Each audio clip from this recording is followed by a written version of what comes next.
कोई कहे I love Jesus, I love Abdullah या जो भी है, कह रहे नई परंपरा डाल रहे हैं ये लोग। तो तुम क्या रोकोगे?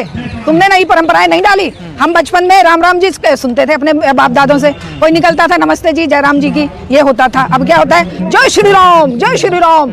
भाई वो राम तो बहुत ही सौम्य साधारण व्यक्तित्व के एक इंसान थे जो सब में एक प्यार मोहब्बत जनरेट करते थे। तुम तो इतना भयंकर नारा लगाते हो कि दहशत होती है, हम लोगों को भी दहशत होती है कि ये जब नई नई चीजें पैदा करते हैं तो इन पर तो कोई नहीं भड़कता। अब कोई अगर अपने, देखिए हर चीज परिवर्तनशील है, कोई अगर परिवर्तन के रूप में अगर ये कहने लगा कि आई लव मोहम्मद या जो भी कहा, तो उसको लेकर इतना भयंकर विवाद खड़ा करने का मकसद ये है कि आने वाले त्योहारों के सीजन में एक ऐसा मुद्दा खड़ा कर दिया जाए जिससे कि लोगों को महंगाई, बेरोजगारी और अपने दुख तकलीफ, अपने जो बच्चे नशेड़ी हो रहे हैं, जिस तरीके से बच्चों के रोजगार नहीं है, जिस तरीके आई लव मोहम्मद कोई गाली तो नहीं है। अब जब हम कहते हैं जय श्री राम, हम जब कहते हैं जय हनुमान, तो इसमें कौन सी गाली की बात है भाई? कौन सी दिक्कत की बात है? कहो भाई। कोई कहे I love Jesus, I love Abdullah या जो भी है, कह रहे नई परंपरा डाल रहे हैं ये लोग। तो तुम क्या रोकोगे? तुमने नई परंपराएं नहीं डाली। हम बचपन में राम राम जी सुनते थे अपने बाप दादों से, कोई निकलता था नमस्ते जी जय राम जी की, ये होता था। अब क्या होता है? जय श्री राम, जय श्री राम। भाई वो राम तो बहुत ही सौम्य साधारण व्यक्तित्व के एक इंसान थे जो सब में एक प्यार मोहब्बत जनरेट करते थे। तुम तो इतना भयंकर नारा लगाते हो कि दहशत होती है, हम लोगों को भी दहशत होती है कि ये जब नई नई चीजें पैदा करते हैं तो इन पर तो कोई नहीं भड़कता। अब कोई अगर अपने, देखिए हर चीज परिवर्तनशील है, कोई अगर परिवर्तन के रूप में अगर ये कहने लगा कि आई लव मोहम्मद या जो भी कहा, तो उसको लेकर इतना भयंकर विवाद खड़ा करने का मकसद ये है कि आने वाले त्योहारों के सीजन में एक ऐसा मुद्दा खड़ा कर दिया जाए जिससे कि लोगों को महंगाई, बेरोजगारी और अपने दुख तकलीफ, अपने जो बच्चे नशेड़ी हो रहे हैं, जिस तरीके से बच्चों के रोजगार नहीं है, जिस तरीके से स्कूल कॉलेजों की फीस आसमान छू रही है, वो सब भूल जाए। कानपुर पुलिस का ये कहना है बिना परमिशन के लोगों ने बोर्ड लगाया ना आई लव मोहम्मद का। देखिए परमिशन क्या ये लोग लेते हैं? ये जो हुड़दंग मचाते हैं ये उसकी परमिशन लेते हैं, ये किसी की मॉब लिंचिंग करते हैं उसकी परमिशन लेते हैं, किसी रेस्टोरेंट में कोई बच्चे अगर खाना खा रहे हैं तो वहां से निकाल कर उसकी हत्या कर देते हैं, उसकी परमिशन लेते हैं। ये इतने भयंकर कांड करते हैं। क्या ये किसी एक बुजुर्ग जो चल रहा है ट्रेन में, उसके बैग में अपनी बेटी के लिए कुछ खाना लेके जा रहा है, उसको गाय का मांस बताकर उस बुजुर्ग को इतना प्रताड़ित करते हैं, मारते हैं, उसकी परमिशन लेते हैं? जो रेलवे पुलिस में वो जो एक आदमी चुन चुन कर मुसलमानों पर अटैक करता है, वो क्या परमिशन लेके करते हैं? तो ये जो इनकी कहानी है, ये जो इनका तरीका है, ये इस समाज में जहर फैलाकर आम जनता के दुख दर्द तकलीफ से ध्यान हटाने का जज्बा एक काम है और फेलियर है ये सरकार हर फ्रंट पे। ये किसानों की समस्याओं का समाधान नहीं कर सकी, ये मजदूरों की समस्याओं का समाधान नहीं कर सकी। इन्होंने 40 कानून जो मजदूरों ने सदियों के संघर्ष से प्राप्त किए थे, जिस किसान को एमएसपी देकर और किसान को जो है कर्जे माफी और दूसरे तरह के प्रलोभन देकर सरकारें चाहती थी कि किसान और अधिक अन्न उपजाए, जिससे कि यहाँ के लोगों को खाना मिल सके, और हरित क्रांति उसका परिणाम रहा। आज ये सरकार ट्रंप के चरणों में नतमस्तक है और वहां से जो वो उनका कचरा लेकर आने के लिए बेताब है, और ट्रंप इसीलिए बार बार तरह तरह के प्रतिबंध लगा रहा है क्योंकि सरकार अपने आप नहीं चाह रही, सरकार दूसरे के कंधे पे बंदूक रख के काम चलाना चाह रही है कि ये किसानी खेती बर्बाद अगर करे तो ट्रंप करे और हम कहें कि हमारे बस की बात नहीं है। जैसे अब तो देश भर में आई लव मोहम्मद को लेकर जुलूस निकाले जा रहे हैं, लोग सड़कों पर आ रहे हैं। देखिए हम तो कहते हैं धार्मिक उन्माद चाहे किसी भी धर्म के लिए हो, वो एक गलत चीज है, चाहे वो इस्लाम के लिए हो, चाहे वो हिंदू धर्म के लिए हो, चाहे वो क्रिश्चियनिटी के लिए हो। उन्माद अपने आप में गलत चीज है, लेकिन सबको अपनी आस्था, अपना धर्म मानने का और अपने धर्म में पूजा अर्चना करने का अधिकार संविधान देता है। संविधान के आर्टिकल 14 से लेकर 35-36 तक खुली आजादी देते हैं सबको कि भाई जो मानवाधिकार मानव ने 1948 के यूएन चार्टर में इंक्लूड करे, उन्हीं पर बेस्ड हमारे ये अधिकार हैं, मौलिक अधिकार। उन्हीं मौलिक अधिकारों की प्रैक्टिस करने का अधिकार अगर कोई सरकार या कोई उद्दंड ऑर्गेनाइजेशन छीनती है और सरकार उसका सहयोग करती है तो वो सीधे अटैक कर रही है हमारे संवैधानिक अधिकारों पर। ये धार्मिक मुद्दे कानपुर से शुरू होकर आपकी तरफ पूरे देश में फैल गए। देखिए महाराष्ट्र में, उत्तराखंड में हर जगह जुलूस निकाले जा रहे हैं, प्रोटेस्ट हो रहा है। देखिए ये इसलिए होता है कि जहां पर शिक्षा नहीं है, जहां पर रोजगार नहीं है, जहां पर जीवन मूल्य नहीं है, जहां पर संवैधानिक मूल्यों का सम्मान नहीं है, उन्हीं स्टेट्स में आप देखोगे कि इस तरह की हरकतें होती हैं। क्या कभी आपने सुना है कि केरला में इस तरह के हादसे होते हैं, या आपने तमिलनाडु में देखा है या कर्नाटका में देखा है जो इस तरह का जो ये मॉब लिंचिंग की घटनाएं या इस तरह से जो अटैक होते हैं, तरीके से लोगों को गुमराह किया जाता है? ये अज्ञानता का सीधा एक परिदृश्य है, क्योंकि जिसके अंदर वैल्यू नहीं होंगी, जो शिक्षित नहीं होगा, जो सामाजिक संवैधानिक और वैल्यूज को नहीं पहचानता होगा, वो व्यक्ति कुछ भी करने के लिए, जरा से नशा करा दो क्योंकि बेरोजगार है, 500 रुपए का नोट पकड़ा दो, वो कुछ भी करने के लिए तैयार होंगे, चाहे कोई भी धर्म का हो। ऐसा मुद्दे इतनी तेजी से क्यों फैल जाते हैं ज़्यादा? क्योंकि सरकार चाहती है विश्व में कहीं पर भी सरकार की मर्जी के बिना ना कोई उपद्रव होता है। सरकार चाहे तो वो एक दिन में कहीं पर भी उठने वाली बात को खत्म कर सकती है, धार्मिक विवाद को।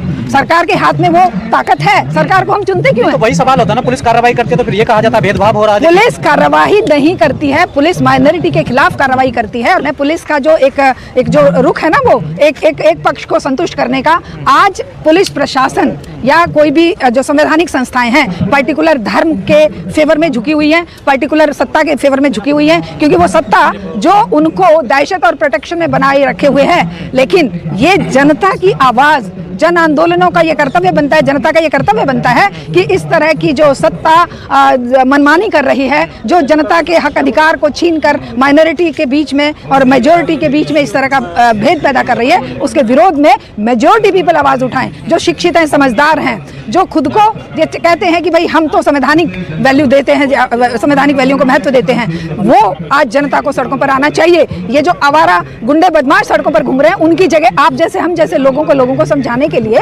सड़कों पर इन धार्मिक मुद्दों के बीच में जो जनजीवन के मुख्य मुद्दे हैं, जिनसे जीवन चलता है, वो सब दब जाते हैं। वो तो चाहते बात नहीं करता। वही तो चाहती है ये सत्ता।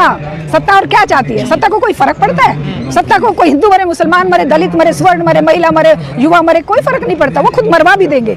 सत्ता को चाहिए कि कोई सवाल करने वाला ना खड़ा हो जाए। सत्ता ये चाहती है कि सबके मुंह पर धर्म का ताला लग जाए। कोई बोले तू देशद्रोही है, तू मुसलमान है, तू पाकिस्तान चला जा, तेरा तो ये तू नाजायज कर रहा है, मतलब उसको ही शर्मिंदा कर देंगे। जो जनता की आवाज उठा के जेल में डाल देंगे। सीजेआई साहब को कहा जा रहा है ये हिंदू विरोधी है, बताइए। वो तो कुछ भी कहेंगे, क्योंकि उनका काम है कोई भी ऐसा डिसीजन सीजीआई की तरफ से ना आए जो जनहितैषी हो या जो न्यायपूर्ण हो। वो अन्यायपूर्ण डिसीजन, चाहे वो बाबरी मस्जिद का मामला हो, चाहे वो 370 हटाने का मामला हो, चाहे वो किसान मजदूरों के हक मारने का मामला हो, चाहे वो 5 साल से पड़े हुए युवाओं का जेल में बेल ना मिलने का मामला हो, उनके लिए वो वाहवाही करेंगे कि वाह बहुत अच्छा किया, वो बेचारों का चार्जशीट भी फाइल नहीं हुई और उनको 5 साल जेल सजा अभी काटते हो गए। तो ये सत्ता के जो पद पखार कर विनती करने वाले जज होंगे या प्रशासन होगा, उनको वो प्रमोशन देते जाएंगे, और जो सही फैसले देने वाले लोग होंगे उनको वो क्रिटिसाइज करेंगे। कह रहे हैं कि उन्होंने हिंदू धर्म के खिलाफ जाकर टिप्पणी की है, हिंदू देव देवताओं के खिलाफ। हो सकता है कि वो तुम्हें लग रहा हो, लेकिन वो मानवता के फेवर की बात हो, क्योंकि मानवता के हक को लेकर ही, मानवता को लेकर ही इंसान आज जिंदा हुआ है और इतनी प्रगति करके यहाँ पर आया है। अगर इस तरह के हादसे, इस तरह की मार काट आदिमानव के समय पे रही होती तो कोई इंसान बचता, फिर यहाँ पर शायद डायनासोर का राज होता, डायनासोर होता इस पूरी पृथ्वी पे। ये तो क्या आप देश धार्मिक मुद्दों से ही विश्वगुरु बनेगा, हिंदू राष्ट्र बन तो रहा है। वो बेड़ी सुनिए ना, हथकड़ी बेड़ियों में बांधकर हमारे युवाओं को फेंक दिया जा रहा है। 88 लाख की वो फीस लगाई जा रही है वीजा की है। वहाँ पर सारे लोग जो है दहशत में जी रहे हैं, जो फॉरेन में गए हुए हैं। हमारे भी बच्चे फॉरेन में गए हुए हैं, हर एक को दहशत लगती है, क्योंकि इस विश्वगुरु ने भारत की प्रतिष्ठा को पैरों तले कुचलवा दिया है। आज भारत का कोई भी सोवियत संघ के रूप में भारत का एक अभिन्न मित्र होता था, जो 20 वर्ष की संधि के साथ वो संधि एक्सटेंड होती जा रही थी, लेकिन आज रूस को भी इन्होंने अपने खिलाफ खड़ा कर दिया है। वो भी पाकिस्तान के फेवर में बात कर रहा है। एससीओ की मीटिंग हो, चाहे वो सार्क की मीटिंग हो, चाहे वो ये जो ब्रिक्स की मीटिंग हो, सब में हमारे मुंह पे ताला लग जाता है। ताला कहाँ खुलता है? जहाँ हिंदू मुसलमान की बात होती है। हम कपड़ों से पहचानेंगे, हम उनको वो जो तुम्हारे भैंसे छीन ले जाएंगे, यहाँ बोलेंगे, वहां पर मुंह पे ताला लग जाएगा। वहां पर वो एक शब्द नहीं बोलेंगे। ट्रंप गालियां देगा, ट्रंप कहेगा हमने पाकिस्तान का युद्ध दबाव में बंद करवाया, तो वो चुप रहेंगे। लेकिन वो जब जन्मदिन की बधाई देंगे तो वो भरतनाट्यम करने लगेंगे, वो कथक करने लगेंगे, वाह वाह वाह वाह वाह, बहुत सम्मान दे दिया। लेकिन जब हमारे अगले ही दिन हमारे बच्चों पे 88 लाख की वीजा फीस लगा दी, एक शब्द नहीं बोला, एक शब्द नहीं बोला गया। कम कर दी ना, हाँ, वो पहले लूटा है, पहले 100 लाख करोड़ लूट लिया, अब जो है 2 रुपए वापस देके उत्सव मनाओ, जीएसटी उत्सव मनाओ। अरे तुम लूटने लगे। सब सांसद जाएंगे। हाँ, जूते मतलब जूते मार के जूता दान। हाँ, गाय मार के जूता दान, भाई साहब ठीक कह रहे हैं। मतलब लूटा देश के लोगों की, आम जनता का जीवन जो है अस्त व्यस्त हो गया। कितने ये जो छोटे उद्योग बंद हो गए, कितने लोगों के रोजगार चले गए, कितने बच्चे जो है वो। तो इस उत्सव में आप शामिल नहीं होंगे? उन्हीं को मुबारक हो। हम जो उत्सव हम करना चाहते हैं, हम चाहते हैं इस जनता की मुक्ति का जब उत्सव होगा, जब मजदूर, किसान, महिला, नौजवान, युवा, छात्र जब मुक्त होगा इस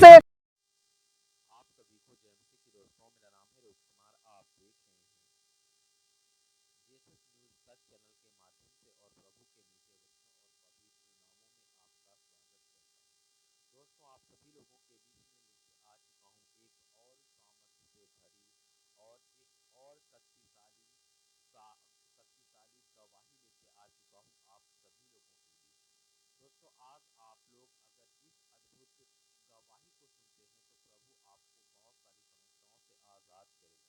आज आप अपने जीवन में जिस तरह इस भाई के जीवन को प्रभु ने बदला है, इस बहन के जीवन को बदला है, ठीक इसी प्रकार प्रभु आपके जीवन को भी बदल के रख देगा।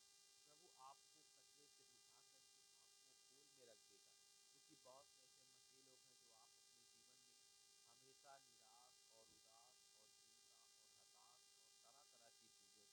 तो मेरे सुनो, आपको चिंता नहीं करना है, बस आपको विश्वास रखना है, श्रद्धा रखना है, प्रभु के वचनों के तहत अपने जीवन को व्यतीत करना है। वो सर्वशक्तिमान परमेश्वर आपके हर एक दुख मुसीबत को दूर करेगा, आज़ाद करेगा और आप सारी चिंताओं से मुक्त होकर अपने जीवन को व्यतीत करोगे।